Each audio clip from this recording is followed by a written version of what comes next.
Today I'm going to be showing you how to change the struts, the rear lifty things in the back of your Town & Country or Dodge Caravan.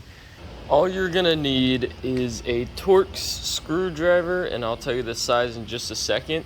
And you're going to need your new struts for your door. I have a ladder holding this up, and I recommend having a person to hold it up because the ladder's not really tall enough to extend these all the way, but it's not a big deal. So you're gonna have two of these Torx bits. They're right here and right here, and they look like little star things, and this is the bit that you'll need, or the screwdriver, whatever you can find.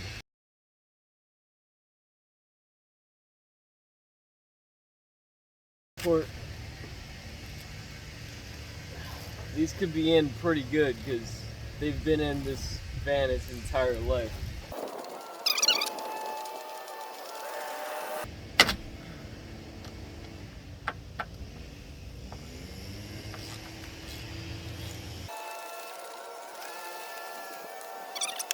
Alright, here is the new one. It goes right here. It should have an arrow on it, but the skinny part goes and connects to the door. And then all you gotta do is just screw it back in.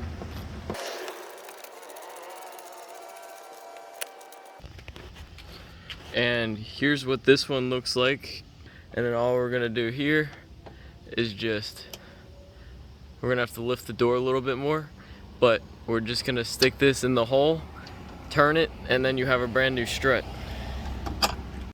Alright, this is the new one in. You might have to get someone to help you push the door farther than it's supposed to extend, because you have to line up this hole right here, but it's no big deal. I got my mommy to help. And now we have to do this side. It's the exact same thing as the right side. And that is how you fix the struts on your Town & Country or Dodge Caravan, anything that has these door struts right here. Hope this video helped you out. See you soon. Oh my God. Man, that's hard to close.